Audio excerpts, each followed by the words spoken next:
You are listening to KC Sports Network, proudly presented by Emprise Bank, your partner in possible. Who you do business with is more important than where they're located. Bank from the comfort of your own home with Emprise Bank. Coming up, the latest episode of the KC Laboratory Podcast with Ken Swanson, Craig Stout, and Matt Lane. Coming to you on the fastest growing sports media network in Kansas City. You can find all of our channels covering all the local teams wherever you listen to podcasts or on YouTube. Just search KCSN. And now, the latest episode of the KC Laboratory. It's a live episode of the KC Laboratory presented by Emprise Bank, member FDIC. Maddie Lane, is it a good day? Oh, it's a great day to be a fan of the world champion Kansas City Chiefs, three-time world champion Kansas City Chiefs. Sure. And guys, I would like to let everybody know that Craig is back with us today, and he's okay. There is nothing wrong with him. He is okay. As Kent was about to tell you, Craig is okay, guys. I am. I mean, you guys are selling this awful hard. I'm doing fine. I'm doing fine. I don't know why. Like, it just feels like I'm always compelled to reassure people that you're fine anytime you're gone. I know you don't. Am I listen like back. a flight risk or something? No, like, you know. No, I think he just sees you as frail. I think he sees you as weak and I- frail. Look, the people just care is all. That's all. I mean, the first comment's Grayson Jaspers every time with Craig is great. Which is, I mean, I will say this, just to get this off of me. I just realized just now looking at my shirt, Super Bowl LVII, and looking at Maddie's shirt, Super Bowl LIV. You guys, the LIV logo is better. It's just more aesthetic. And Guys, I mean, buddy, this is, my Super Bowl gear's not here yet. The Super Bowl LIV stuff is so much better than this recent release. The hats are better, shirt designs are better, it's all better. This is I don't mind the hat. I get what they're going for. It's like this throwback thing. I'm still waiting on mine. Maybe I'll like it more once it finally shows up. But I don't know. I like the LIV stuff better. I'm glad I have a little bit more of that locked away because this year's stuff is do you know what I like? I like that we have two Super Bowl sets of apparel to choose from. That's what I like. You guys are sitting here squabbling over really which t-shirt's better, and I love it. Yeah, thanks for everybody that's hanging out. Hit the like button, please. Hit the subscribe button, please, if you're watching. Plenty to cover today. And by the way, KCSN Draft Guide has released. I am contractually obligated to remind you of that. The link to purchase it is in the description of the show. I hope, Jordan. It is. That'd be bad. of course it is. I know. He's excellent at his job. I would never doubt. I know. Jordan. I know. I'm just messing with him. But yeah, 225 write-ups on prospects, how they fit the Chiefs. The link in the description gets you 3 months to KCSN Substack for only $12.99 for all of that. So the book releases April 5th. We are well on our way to getting that thing written. It's in good shape and cannot wait for the 5th edition, the Super Bowl edition of that book. So links in the description of the show. It's going to be great. Okay, so we're going to kind of cover, some of the defensive outlook with the free agents and all that stuff, and just kind of the roster composition and all that stuff, like we did with the offense earlier in the week. But first, reports from Josina Anderson seem to indicate that the Kansas City Chiefs are looking at potentially adding an outside hire to their staff. That would be Pep Hamilton. Last served as offensive coordinator for the Houston Texans in 2022. But there appears to be interest from the outside world, from outside the Chiefs ecosystem. Maddie Lane, how interested are you in Pep Hamilton? So I think we got to start with like the very 5,000 foot view. The Chiefs have not interviewed Pep Hamilton. There has been no reports that Pep Hamilton is on his way to Kansas City, that they have actively spoken. Okay, like there is nothing directly connecting the two. It is just being reported by Josina Anderson that the Chiefs have explored the idea of adding Pep Hamilton. So let's just pretend they even considered going down this path. What an absolute excellent decision the Kansas City Chiefs could be making in whatever role he takes. I personally would prefer him as the QB coach. I think Matt Nagy should be the offensive coordinator. And if I'm being honest, Pep Hamilton's been elite as a QB coach. As an offensive coordinator, not as good. Once he gets his hand on that play calling sheet, and not that he would be doing that under Andy Reid, but once he gets his hands on the play calling sheet, I think you start to see some areas where he struggles a little bit more start to arise. But just as a pass game coordinator, as a QB coach working directly with a quarterback, he's been excellent throughout his entire career, going back to Stanford with Andrew Luck, following him to the Colts, getting some time with Justin Herbert. Like everywhere he's gone to work with a quarterback, that quarterback has gotten better, or he's added new fun wrinkles to an offense based around that quarterback and his wide receivers, especially if you want to listen to what Reggie Wayne had to say about him and his first stint there with the Colts. So I think it would be an excellent hire to bring him in the building. I would lean towards not directly as the offensive coordinator, even though that might be where the interest starts, just to get, have him in the building. I like the idea, but you guys know I'm always a big fan of bringing in outside voices and not just promoting from within, all the time. And I mean, to get this out of the way, Matt Nagy was an outside voice. Yes, he spent some time away from Andy Reid. He kind of did his own thing. Matt Nagy being added as an outside voice was a major deal for this offense. You got to see they won in more ways maybe than they have in the past. I think it made Andy Reid better. I think it made Eric Bieniemy better. And I think it made all the players better by adding that outside voice. Pep Hamilton definitely can bring that. He's certainly got the chops to deal with elite quarterback play. I mean, Andrew Luck is one of the very best quarterback prospects to ever come out, ever. And then he also got to be a part of Justin Herbert's, kind of explosion onto the scene as a quarterback and helping him develop. So yes, you put that mind in the room with, Patrick Mahomes, but not just Mahomes, Shane Buechele. I mean, I know we don't have a ton of super hype about him or anything, but he's going to make a guy like that better. And you can transform maybe a guy that was your third string quarterback into a quality backup and resolve that just kind of in one spell swoop by doing this. Now, that being said, yes, there is mutual interest. Yes, I hope the Chiefs find a way onto the staff. The Chiefs do have to hire or interview a minority coach for their offensive coordinator position. They can't just turn around and go, okay, Matt, here you go. Whether or not it is going to be the case or not. I mean, no, not you, Matt. Matt Nagy. Oh. Matt Nagy. Okay, sorry. They can't just turn around and do that. That's not the way the rules work. Even if that's what Andy Reid wants to do, there have to be interviews that occur.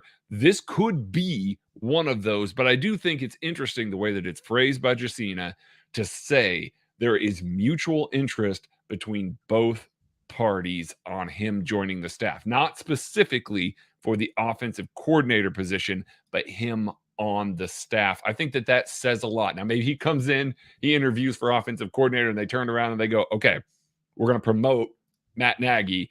You turn around, you either fill that quarterback coach spot, or we can find a spot for you as a special analyst or something like that. We want you on this roster. We want your contribution on the team. I can definitely see that happen. I'm excited about the outside influence idea, just getting some fresh perspective. I just, and it's not that this team, I'm not saying that this offense needs it, right? They had a lot of success. It can't hurt. I think that's the best way of putting it, because you're looking at, an organization that is humming and firing all cylinders, but there are 31 other teams hell-bent on slowing down and stopping the Kansas City Chiefs. And so anytime you can add some outside perspective on, what the opinion is of this football team, what the opinion of this offensive program, even and the defensive side of the football for that matter. Anytime you can get some of those kind of outside perspectives and understanding, how teams are studying you and what kind of things, that they like, that they want to steal, or what kind of things that, they think might give you problems, and some of the things they might be trying to cook up. I think it can work both ways. And so I love the idea of outside perspective. I think Pep Hamilton makes a lot of sense. He's still under the age of 50. Like he's not an old guy. He's been around for a long time, but he's not the oldest guy either. So I would love to see the Chiefs, try to get someone like Pep Hamilton involved in some capacity. I don't know what role that looks like. I think it could make sense that they're going to give him a crack at an offensive coordinator interview, and then in conjunction with that, they might like him enough to give him the job, or they'll try to find another role for him. But I'm a big fan of getting this unique perspective outside. Anything else on Pep before we move on? Yeah, I think something super intriguing about the idea of like a Pep Hamilton. We've talked a lot about Cliff Kingsbury and why we think that might be a good idea for the Chiefs. And I'm not backing off that. But an interesting part about Pep Hamilton is he comes from roots with Jim Harbaugh at Stanford and the 49ers and run the ball. And he straight up talked about it when he's had Andrew Luck, when he was getting a job with the Houston Texans. He wants to run the ball. He wants to use the power run game, easy completions on first down, West Coast offense principles, and then power run game. The Chiefs are losing Eric Bieniemy, ex-running back, had a lot to do with the run game, and Greg Lewis is now, getting some interest from the Washington Commanders to maybe join the staff over there, who is the running backs coach. So you might have two guys who have a lot of say in the Chiefs running game, or what's going on with at least the running backs and the run concepts going out the door. It might not be a bad idea to have somebody else come in, whether that's in a advisor role, whether that's a consultant, some kind of analyst, and Pep Hamilton, who believes in running the football, whether it's at QB coach, running back coach, one position he has not coached to my knowledge. He's done receivers and quarterbacks. I like the idea of getting somebody that wants to funnel some of the offense through the run game when you're losing the two guys that are probably, pounding the table the most for the run game. Absolutely. And we've seen Andy take influences from every position. It doesn't matter if it's a quarterback's coach. He's going to listen to that individual in a lot of different ways. Again, Matt Nagy, quarterback's coach. And we heard from Travis Kelce. He was a lot of the passing game install and third downs, and so, I mean, he's not just going to get locked into, you take care of Patrick Mahomes, you don't do anything else, you have no other influence on the offense. A guy like that can still bring a lot to the table. And for a guy like Isaiah Pacheco and an offensive line that is built the way that it is, it would make so much sense to bring another guy in that can run that style, have a lot of those run concepts. Andy Reid certainly got him in his playbook, but having a guy that can sit there and say, I think that this is the best way to utilize this personnel sitting in that offensive film room is a big boon for everybody. It might be one of those that you look back at this and be like, man, Pep Hamilton was a great hire for Isaiah Pacheco, and he's really a quarterback's coach. So it could be a kind of offensive wide boon to this staff by adding a guy like Pep Hamilton to it.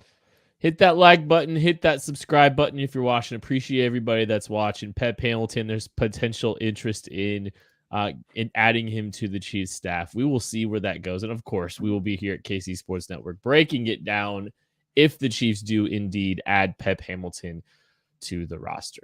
So you kind of saw what me and Maddie did earlier in the week, where we kind of took a look at the offensive side of the football when it came to some of the bigger storylines on, the defensive side of the ball when it comes to free agents, roster construction, all that kind of stuff. We'll start and do the defensive side today. Of course, we waited for Craig. That's totally intentional and exactly why we did what we did. That was why. That's why. But let's just kind of look. I think, the biggest storyline you could say on the defensive side of the ball when it becomes, when it comes to the defense, I think is everybody's wondering about Frank Clark. We'll get to Frank Clark, but Chris Jones's contract, and he's done after this year. So he's got one more season left on that giant contract that he signed. It's a $30 million cap hit.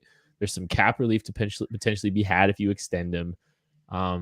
But I think that's the one question is, does a Frank Clark extension get done? Do we think a Frank Clark extension or a Chris Jones extension is getting done? I'm sorry. I keep flipping them on. My kid kept me up last night. Forgive me. This man is just so ready to get to Frank Clark talk. I am. Yeah, I'm excited, but we'll get there. I think that the Chris Jones extension might be the most no-brainer move of the offseason. Chris Jones is coming off a Defensive Player of the Year candidate level season. He finished third in the voting there to 2 awesome performances, and he had the best year of his career defending the run and playing within the scheme. It wasn't just, hey, I'm out here, I'm searching for sacks, I'm hunting for those things. He picked his moments right. And I think that's a real testament to what Steve Spagnuolo installed, yes, but what Joe Cullen did. I am guessing. We don't know full coaching contracts or anything like that yet. There's still lots of stuff that can go there. I'm guessing Steve Spagnuolo is back, and I am guessing that Joe Cullen is back as the defensive line coach. If that is the case, this makes so much sense to just turn around, pay Chris Jones, whatever essentially he wants, pay him top dollar as a Defensive Player of the Year candidate, and it's going to decrease your cap hit this year. It's probably going to decrease what it would be next year as well, and it's going to be year 3 and 4 of that contract that are going to be big. You can reevaluate things then. Chris needs to stay in Kansas City.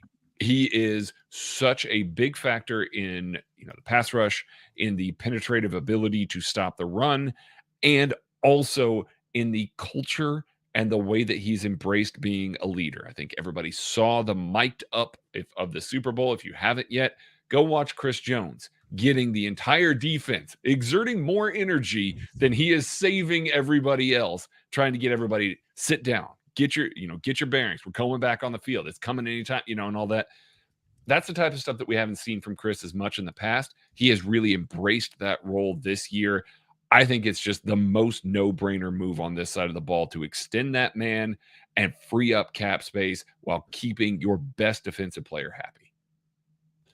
Yeah, I think this past season has kind of driven the point home that Chris Jones might be nearing that age where Brett Veach gets a little antsy and the Chiefs start trying to consider, is it going to be worth it to have money wrapped up in him for multiple years? At some point in time, you got to let the age thing go here. Here's a guy playing his best season of football under these coaches with this team in this past season. He's now coming up on a completely asinine cap hit of just under $29 million, over $28 million is his cap hit this year. There's no way you can let him play on that.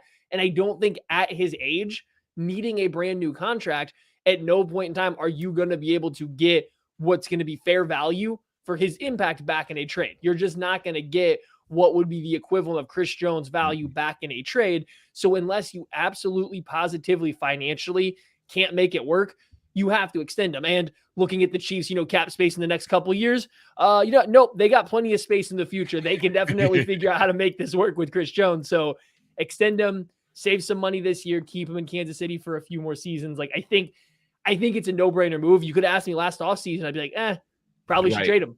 You probably should trade him. As good as he is, you should probably trade him because they're still always missing that one showing up when everything mattered, always being there, being assignment sound on a snap in, snap out basis.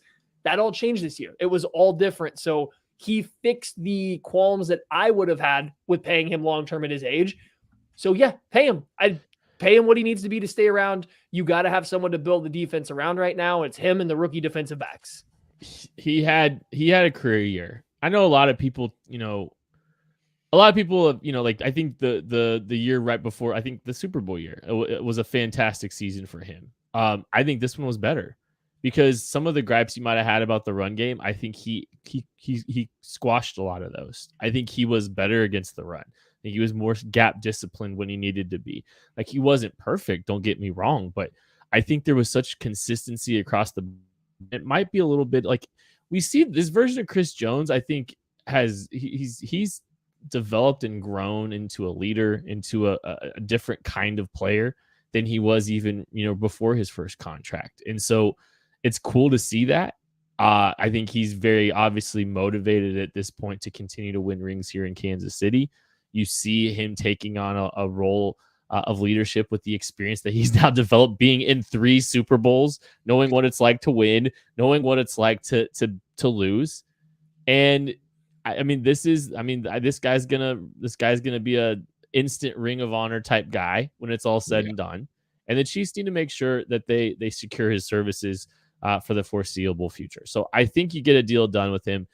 timeline on getting a deal done. I don't know if it's gonna. I don't think it's gonna be until this summer. Like we've talked with our dear buddy Bearcat. He might be listening right now. I don't know. He normally jumps on, but hi Bear, if you're listening. Hey Bear. But I think they'll probably try to take care of all the other issues that they have on the with the roster construction perspective. They'll pull the trigger on the Patrick Mahomes restructure to create some cap space, and they'll probably do what we're going to talk about right now, which is something with Frank Clark's contract. Because Frank Clark's contract, hey, look at that! I should have said Chris Jones's contract. No, Frank Clark is probably he's not going to play at his current cap. We talk about Chris Jones. We talk about Chris Jones cap hit, which is ginormous.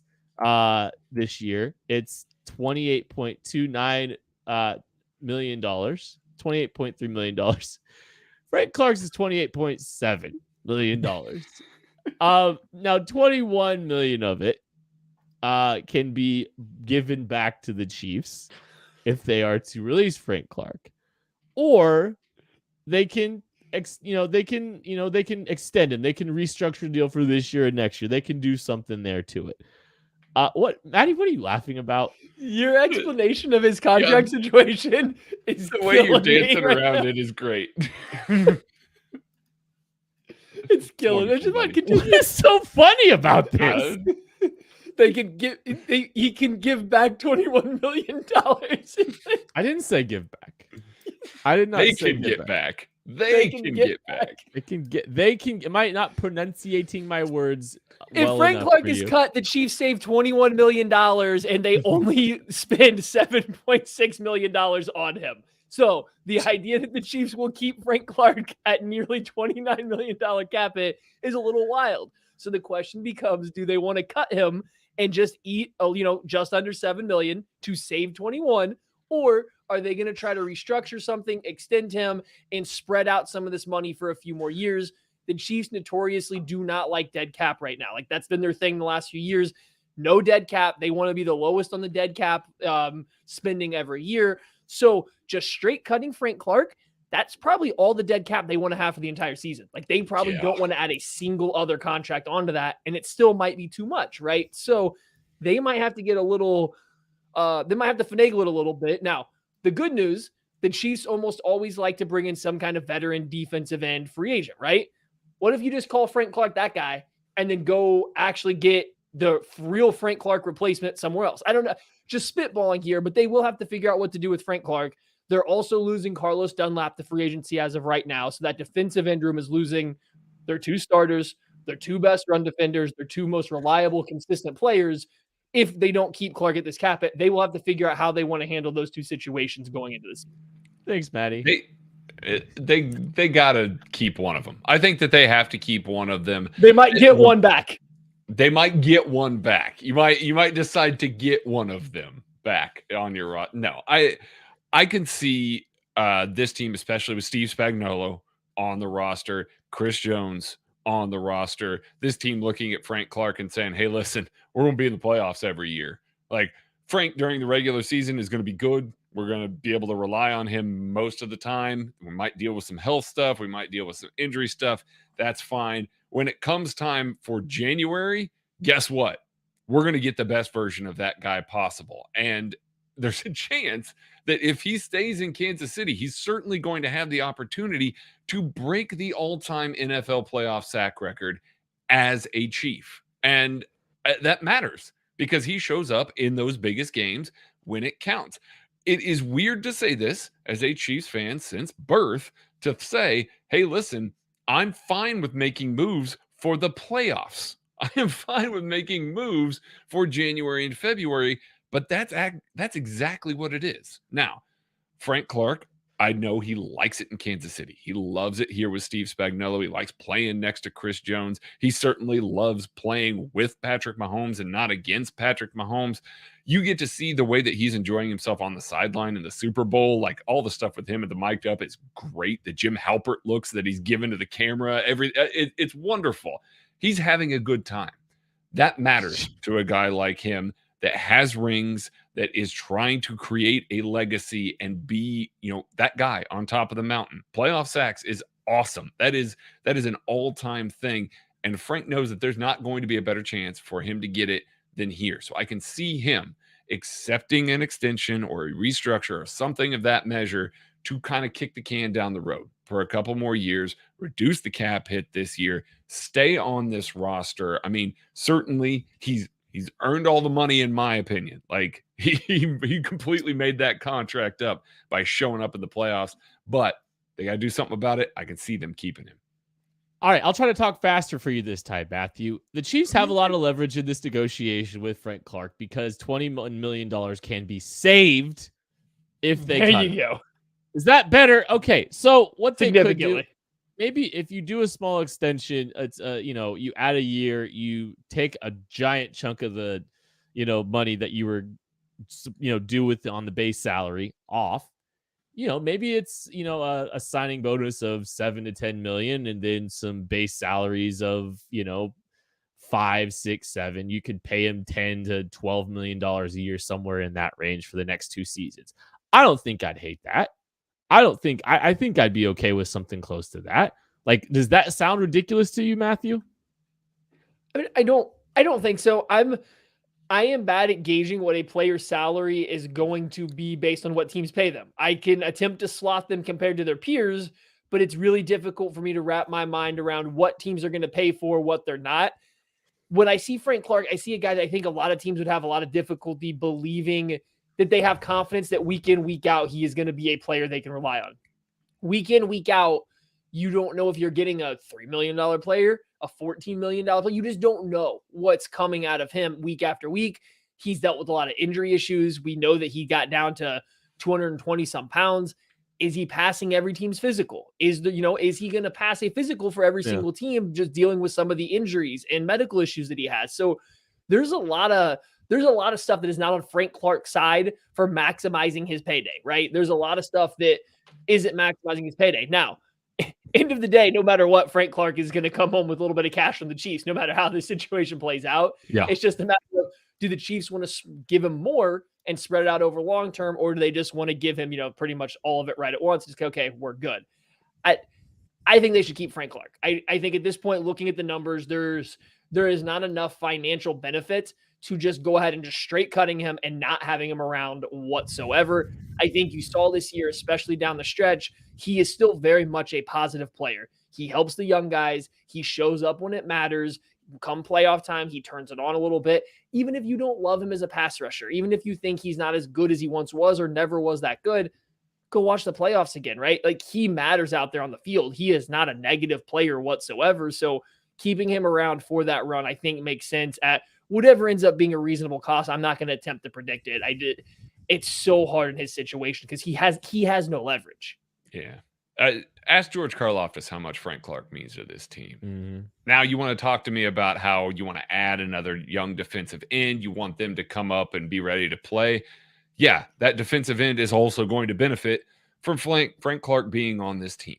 Like, he just is. And so even if you are essentially keeping him around in kind of a mentor role, think back to Tamba Hali near the end of his career, a guy that was just such an invaluable resource to that group of players, to those defensive linemen, and evolving them as players, teaching them little tricks, teaching them ways to read the way the tackle is setting, teaching them about what they need to do with their footwork to set up different pass rush moves. That's stuff that Joe Cullen is helping with, but having that guy that by proxy out there on the field sees something, before coming to the sideline, sees something, turns to another guy and says, hey, this is coming, attack this guy this way, and seeing the positive results from that, he helps everybody get better. So if you're adding another young guy, if your focus is, hey, in the draft, we want another young pass rusher near the end of the first round, that's what we want to spend our assets on, having a guy like Frank Clark is worth more than what you are going to see on the box score because of what he can help produce out of those young guys. Nolan Smith. If you look at the 53-man roster from the Chiefs last season, there's only one defensive tackle from that team that's still on the roster. We're not going to go in depth on Colin and Derek Nottie and Brandon Williams. But I think we should talk about the defensive tackle position as a whole outside of Chris Jones, because they're going to have to either bring some of those guys back. They're going to have to add to that group, or they're going to have to draft, or I mean, it could be all three, honestly, Maddie. The defensive line needs a complete rework at this point in time. And you got to decide if you want the same players that were here this last year that were good enough. They won a Super Bowl. They were clearly good enough, or what you want to do to turn it over. It's interesting because you go and look at the free agency market, right? You're trying to pick out where the Chiefs might spend money. We're not really talking about free agents right now, but you look at where you want to spend money. The interior defensive line market has some big name players, but I don't know if there's a ton of solid players in it. So you might be better off if you don't want to spend big on another defensive tackle, trying to bring back some of these defensive tackles that were on this team already. I mean, you might save a little bit of money. They'll have familiarity with the system. And I don't know how many one-to-one replacements you're going to get for cheaper in free agency this particular year. So they're going to have to do a little bit of dancing around there. I think Colin Saunders being back is one that I think the Chiefs should feel pretty strong in. I think he played better and better, this season. He got better as the year went along. He made big plays routinely. I don't think he is a full-time starting nose tackle, but I love him as part of a rotation with Tershawn Wharton and Mike Dana or whatever other defensive ends kicking inside to go along with Chris Jones. Then you're just missing that one final piece next to them at nose tackle, and they got to figure out some kind of answer because it ain't Derek Nottie. It's Brandon Williams. Let's just go ahead and do that. I mean, Brandon Williams was pretty good down the stretch, and they trusted him to play more and more snaps. I mean, not a guy that I think any of us expected to come in and eat a ton of snaps, but he did. He really did, and he played pretty well down the stretch. Now, the benefit for this, unless you're an uber athletic nose tackle, you're not going high in the draft. So there are guys that you can look at from a pure run stuffer perspective to kind of go in tandem with Chris Jones, Colin Saunders, Turk Wharton as guys that can rotate in on early downs, and then you can insert those guys into your dime looks. You can get those guys third, fourth round. Those are the types of guys that typically that goes. Derek Nottie was a third round draft pick and a damn good one, completely all the way up through this year. I know that he wasn't at his best this year, but the previous years that he played for this team, he was an excellent nose tackle. I'd be looking at it there. Take a small investment on that kind of guy in the draft, bring back guys like Colin Saunders, Brandon Williams, lean on that rotation a little bit more because you are going to have to build it up. I just think it's a little much to ask, to turn around and say, okay, let's get 3 new guys on the interior here to go with Chris Jones, because I think that's when you can start losing some of the gap stuff. You can stop losing some of the run fit stuff, and you've got to train them up a little bit more, at least in this case. As you're bringing on a young guy, you don't have to play him for the first 4, 5, 6 weeks of the season. Then you can roll him in with the rest of the stuff as they learn the game. Yeah, I think Colin would be the priority for me of that group. I'm okay moving on from Derek Nottie at this point. I was kind of surprised. Like, it was weird. This year was weird for Derek Nottie. I think it was a stark drop off. Like, I don't think it was as rough this year or the year prior as it was this year for him. And I don't know entirely what the deal is with that. But he didn't seem to play particularly well. But Colin Saunders is a guy that I'm interested in trying to bring back. The good news without getting too specific, there are a lot of big nose tackles in this draft. And to Craig's point, like, it's not just that there are, some guys that, that may not get drafted early. There's just a lot of them too. So I think that's something worth keeping an eye on. I believe Danny Shelton signed a reserve futures contract as well. So I think there's some intentionality to look at some of these bigger one tech type players. Kind of curious to see how they approach that. How early they take one in the draft if they do. Jordan Foote, producer extraordinaire, believes Spot Check says Colin Saunders can get or that he can get a 2-year, roughly $13 million contract.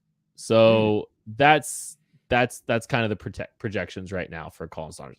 It's so good for him, honestly. Like, I don't know if that's going to be too rich for the Chiefs' blood, but at the same time, like, you've got to make some investments in some capacity.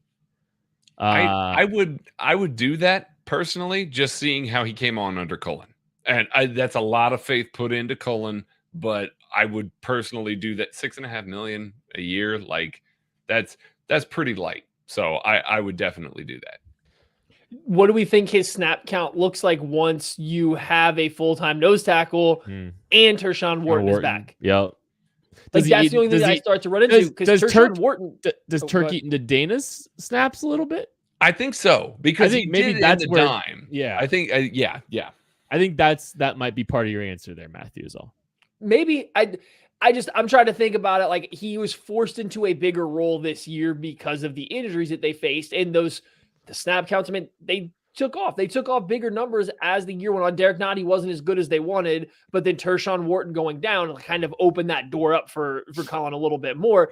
I just wonder what level of snap count you're going to get once everyone's back. And I also think part of it revolves around what nose tackle you get. Are you getting a Brandon Williams who is legitimately only playing like 1.5 downs, like playing a very minimal amount of snaps?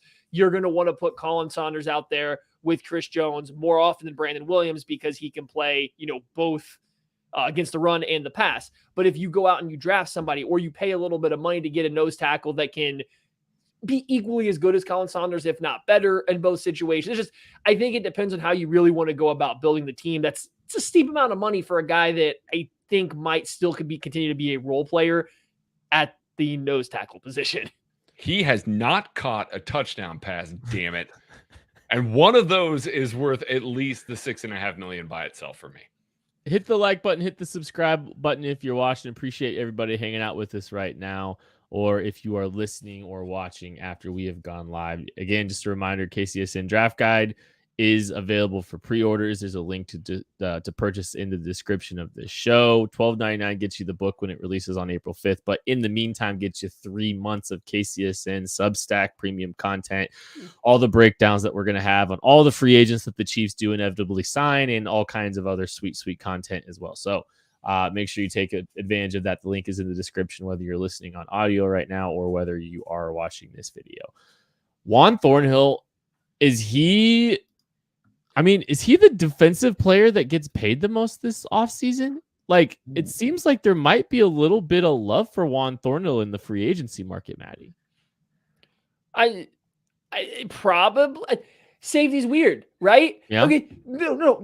I know the safety market's increasing, right? But let's go back a couple years and Trey Boston. I knew we were going to Trey Boston. I knew that's where we were going. And guess who's, relatively comparable to Trey Boston? Oh, he's a better single tackler. High safety. Huh? Juan's a better, more willing tackler than Trey Boston. Okay. More willing, he said. More willing. Trey was just not about that life at all. I don't think Juan Thornhill's about that life either. I think when he gets a guy in the flat, he wants to flap and make the hit. You want to ask Juan to insert into a run fit. So anyway, we're dealing with a single high safety that maybe doesn't have the range to be a dynamic single high safety again, right? We've talked about it all year. He's been a little late over the top on playing splits too high, playing, split field stuff. He's been a little late to the sideline. Here's a guy who we loved him coming out of college. We thought he had a great rookie year because he played phenomenally as a single high safety, showing range and ball skills and all this stuff. He played better this past year. He clearly had he improved from the year before. The issue we're running into is, what is the market for a single high safety that doesn't have dynamic range anymore? What's the market for a split field deep safety that doesn't really have man coverage ability or hasn't shown a ton of it? And is a willing tackler out in the flats, but isn't really he isn't a dynamic. He is not a guy that wants to live and die by coming up and defending the run. What is the market for that? I don't know if Juan Thornhill could be a guy that gets $8 million and kind of surprises you right off the bat because somebody wants to buy into the athleticism and what the belief of a single high safety is, even though no teams use it anymore. Or he's a guy that's still a free agent come June, July, and has to take a $2 million 1-year deal just to go play somewhere because his market just wasn't there. It's really hard to tell right now because I think his play style is dying out a little bit in the NFL. And I don't know if he exhibits the athleticism anymore that you wanted him to have for it. He is a 21% more willing tackler than Trey Boston. Hashtag analytics. Real quick though, just from Jordan Foote, producer extraordinaire, the projected per year value of a Juan Thornhill contract would be $7.5 million. So just saying. That's pretty steep. That's pretty steep, especially for a team that just drafted Brian Cook and saw him kind of grow into that role a little bit more in that perspective. I actually think that safety is going to be one of these sneaky positions that the Chiefs pay a guy in or spend a high draft asset in. It's kind of, we talked about this before. At the end of the first round, there's where a lot of safety value typically falls in the draft. There, teams don't like to take safeties very high in the draft. That seems to be kind of the sweet spot. And it's also, as Matty said there, it is a weird market where certain teams are going to have certain guys that they like, that specialize in certain things. And so they're going to pursue those harder than other guys. Whereas guys that can do a little bit of everything sometimes fly under the radar a little bit. I think the Chiefs are going to look for another guy that they think can play in the box, a la Justin Reed or Brian Cook, can man up a little bit, a la Justin Reed, can play split safety really well, a la Brian Cook towards the end of the year there, and have three safeties that they can put on the field, and any one of them can do literally anything. Steve Spagnuolo likes to get crazy, likes to try and rotate his safeties around and do all sorts of insane stuff back there. Having a player that can fit in with Justin Reed and Brian Cook that can do a little bit of everything, not necessarily be elite at everything, but do a little bit of everything effective enough to confuse a quarterback. I think that matters to Steve Spagnuolo a little bit more than having a guy like Juan Thornhill, who maybe when he was drafted was more of a single high, rangy, free safety type. The league has gone to too high. And they're going to stay in too high for a long time here, as long as the wide receiver athletes are just better than DB athletes. So as long as that stays the case, which it will be for the foreseeable future, too high is going to be king. And you got to have ways to make too high look different, to rotate into it in different ways, and still be able to fit the run from that. Having that third safety that's in the mold of a Reed or a Cook makes a lot more sense to this team right now as it's constructed than maybe a guy like Juan Thornhill does. All right, we're gonna go around the room. Is Juan Thornhill a Kansas City Chief this time, or is he a Kansas City Chiefs next season? Yes or no, Matthew? Nah, I don't think so. I don't think so either, and I will miss you, Juan. Enjoy both of those rings. Sweep it for Super Bowl champion Juan Thornhill. I agree. I tend to think he's probably gonna. I think he'll find a contract somewhere else. I think the Chiefs, with Brian Cook's resurgence already spending on Justin Reed. I think that they've got some players there, and what do you do with L'Jarius Sneed too? Do you try to move him to safety with Trent McDuffie? I know he's playing in the he's playing down there already, but what do you do? What do you do, Craig?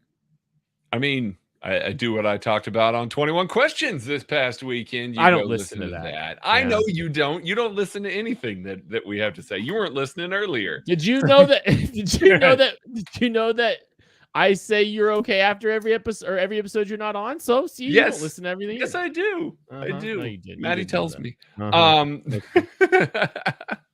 No, we talked about it a little bit, but it is one of those that I can see as long as the value is right in that regard. L'Jarius Sneed, you remove him from the box, you remove him from the slot, you lose some of the impactful negative plays that this defense can make. That's not to say that Trent McDuffie can't do that. It's not to say that one of these other corners can't fit the run, be able to make an impact as a blitzer. We've certainly seen Willie Gay as an overhang do a lot of that stuff.